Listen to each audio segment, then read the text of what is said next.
صلی اللہ علیہ وسلم کی وفات کے بعد اور حضرت ابوبکر صدیق کی وفات کے بعد اپنے دور خلافت میں، جن کے دور خلافت میں سینکڑوں صحابہ کرام کو شہید کرایا، اسی بیت المقدس کو فتح کراتے ہوئے سن 15 ہجری میں حضرت عمر رضی اللہ تعالیٰ عنہ کے دور میں بیت المقدس فتح ہوا۔ حضرت ابو عبیدہ بن جراح رضی اللہ تعالیٰ عنہ فاتح بن کر یہاں آئے ہیں۔ عیسائی اس وقت قابض تھے، انہوں نے کہا کہ آپ اپنے امیر المؤمنین کو بلائیں، ہم نے تورات و انجیل میں اس کی نشانیاں پڑھ رکھی ہیں، ہم ان کو دیکھیں گے، بیت المقدس کی چابیاں اپنے ہاتھوں سے ہم ان کے ہاتھ پر رکھیں گے۔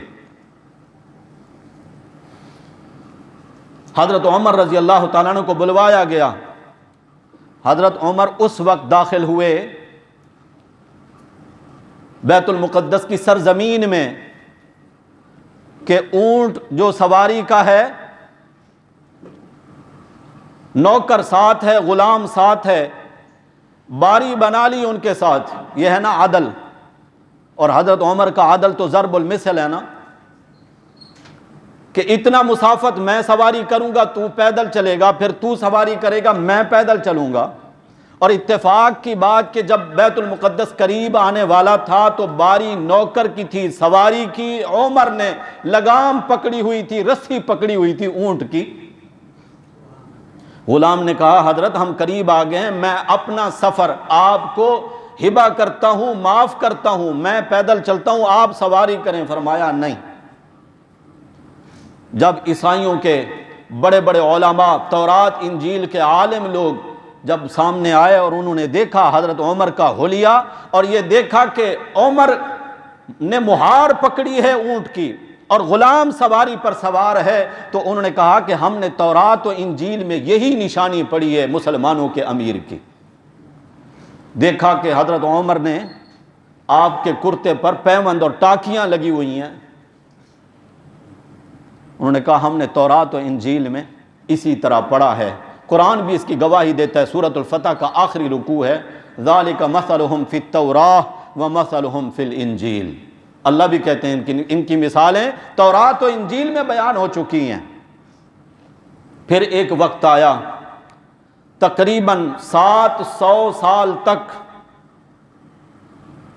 شروع کے 500 سال مسلمانوں کا تسلط وہاں سے ختم کیا گیا، پھر اس پر یہود قابض ہوئے۔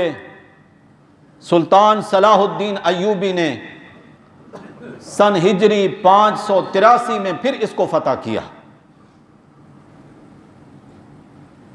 اور اتفاق کی بات یہ کہ جس طرح ہمارے ہاں مشہور و معروف ہے کہ واقعہ معراج 27 رجب کو ہوا اور جمعے کا دن تھا، جس دن سلطان صلاح الدین ایوبی نے بیت المقدس کو فتح کیا اس دن بھی 27 رجب تھا اور جمعہ کا دن تھا۔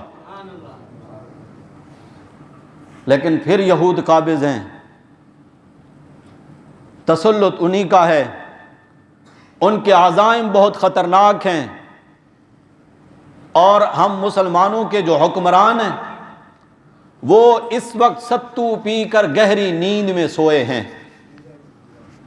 ایک مسلمان کرب میں ہے، درد میں ہے، تکلیف میں ہے، وہ جب ان مظلوم فلسطینیوں کو دیکھیں، آج بھی اگر کوئی پوچھے نا آپ سے کہ محبت کیا ہوتی ہے تو آپ ان کو کہیں کہ محبت وہ ہوتی ہے جو فلسطینی بیت المقدس کے ساتھ کرتے ہیں۔ ان کی نسلیں مٹائی گئیں، پورے پورے گھرانے ان کے بموں سے اڑا دیے گئے، معصوم بچوں کے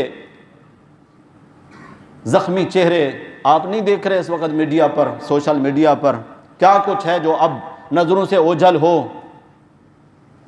لیکن آپ کو بتاتا چلوں، فلسطینیوں کی زندگی میں ایک دن خوشی کا آیا ہے، صرف ایک دن، جس دن پاکستان نے ایٹم بم بنایا تھا۔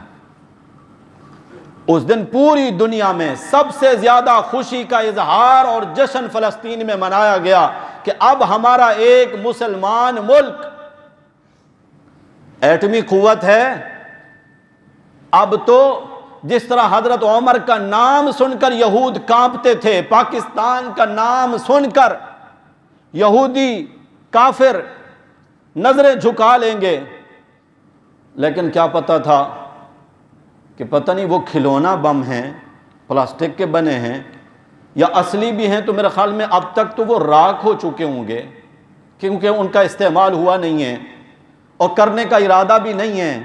56 اسلامی ممالک، 56 سوائے ایک دو حکمرانوں کے، اور انہوں نے بھی مذمت کی ہے، تو وہی ایک پٹی تھی جس کو پڑھ کر سنا دیا ہے کہ جی ہم فلسطینیوں کے ساتھ کھڑے ہیں۔ میں نے کہا اتنی دیر سے آپ کھڑے ہیں، بیٹھ جائیں، تھک جائیں گے۔ ان کے ساتھ کھڑے ہیں، ان کے شانہ بشانہ کھڑے ہیں، بیٹھ جائیے، تھک جائیں گے، آپ کیوں کھڑے ہیں؟ وہ لڑ رہے ہیں، اور ایمان کی طاقت ہے، جنہوں نے ایمان کی طاقت ہے، جس طاقت نے ان فلسطینیوں کو اتنا نڈر بنایا ہے، غیور بنایا ہے، اور اسلام میں بے غیرت کی گنجائش ہے ہی نہیں۔ اللہ نے جنت کے دروازے پر لکھوایا ہے کہ بے غیرت کا داخلہ یہاں سے نہیں ہوگا۔ حدیث مبارکہ ہے، جنت کے دروازے پر دیوس یہاں سے داخل نہیں ہو سکے گا، بے غیرت کا داخلہ ہی نہیں ہے۔ وہ غیرت مند قوم ہیں میرے بھائیوں، میں بھی، آپ سب بھی، ہم تو ہیں مجبور، نہتے بے اختیار، جو با اختیار ہیں اللہ ان کو ہدایت دے، دینی غیرت دے اللہ ان کو، جذبہ جہاد اللہ ان کو عطا فرمائے، شوق شہادت دے اللہ تعالیٰ ان کو۔ ہم ان مظلوم مسلمانوں کے لیے اللہ کے حضور دعا کریں گے۔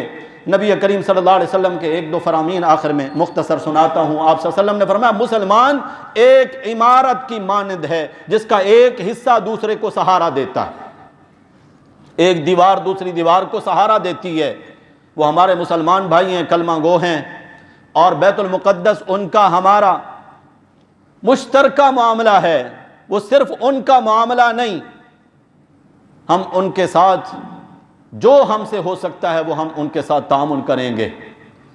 اللہ نے ہمیں موقع دیا تو انشاءاللہ ہم جہاد کے لیے بھی تیار ہیں، وہاں جائیں گے۔ دعائیں تو ہم یہاں سے کر سکتے ہیں نا، راتوں کو اٹھ کر اللہ کے حضور رو تو سکتے ہیں نا کہ یا اللہ جس وقت تو نے بیت اللہ کو بچانے کا فیصلہ کیا تھا اس وقت کفر کا عروج تھا، آپ نے چھوٹے چھوٹے پرندے بھیجے جن کے پنجوں میں اور چونچ میں چھوٹے سے کنکر تھے، وہ کنکر ایسے کہ ہاتھی پر لگتے تھے تو کعصف مأکول، کھایا ہوا بھوسا جانور چبا چبا کے جس کو نگال دے۔ فرمایا وہ ہاتھی جس پر وہ ایک کنکر لگتا تھا، ابرہا بڑا لشکر لے کر آیا تھا کعبہ کو گرانے کے لیے۔ یا اللہ اگر آپ اس وقت ابابیلوں کو بھیج سکتے تھے، آج بھی تو بھیج سکتے ہیں، اور کسی مسلم حکمران کو ہی آپ ابابیل بنا سکتے ہیں۔ اللہ کی قدرت سے تو کچھ بھی بعید نہیں۔ میرے بھائیوں، مقدس سرزمین فلسطین اور ملک شام، یہ عیسیٰ علیہ السلام کی واپسی کا مسکن بھی وہی ہوگا۔ ہمارا ایمان ہے نا کہ عیسیٰ علیہ السلام زندہ آسمانوں پر موجود ہیں، قیامت سے پہلے تشریف لائیں گے، وہ بھی اسی سرزمین میں تشریف لائیں گے، دجال یہیں پر قتل ہوگا۔ یاد رکھیے یہود جتنا چاہیں مظالم کر لیں، میرے نبی صلی اللہ علیہ وسلم کا فرمایا لا تقوم الساعہ حتی تقاتل الیہود، اس وقت تک قیامت قائم ہی نہیں ہوگی جب تک سارے کے سارے یہودی قتل نہیں ہو جائیں گے، مسلمانوں کے ہاتھوں یہ قتل ہوں گے۔ فرمایا کہ حتیٰ کہ اگر کوئی یہودی کسی پتھر کے پیچھے جا کر چھپے گا، وہ پتھر آواز دے کر کہے گا اے مسلمان یہودی ادھر چھپا ہوا ہے، اس کو قتل کر، سارے یہود قتل ہوں گے، دجال وہیں قتل ہوگا۔ یہود اپنے قبرستان کی طرف جمع ہو رہے ہیں، اپنے قتل گاہ کی طرف جمع ہو رہے ہیں، فلسطین میں، اسرائیل میں یہی خطہ ہے، اور میدان محشر بھی سجے گا تو یہی ملک شام ہوگا۔ اللہ ہم سب کو ان حالات سے محفوظ رکھے جن حالات سے آج دو چار ہیں فلسطینی، کہ آج وہ آوازیں لگا کر کہتے ہیں این صلاح الدین، ارے صلاح الدین کہاں ہے؟ ان کے چھوٹے چھوٹے معصوم بچے، انہوں نے عید کیسے گزاری ہے آپ تصور کریں۔ آپ نے بھی عید گزاری، انہوں نے بھی عید۔ 27ویں رمضان میں عبادت میں مصروف نہت تھے فلسطینیوں پر، اللہ کے گھر عبادت خانے میں گھس کر یہود نے ظلم کیا، مسلم امہ خاموش۔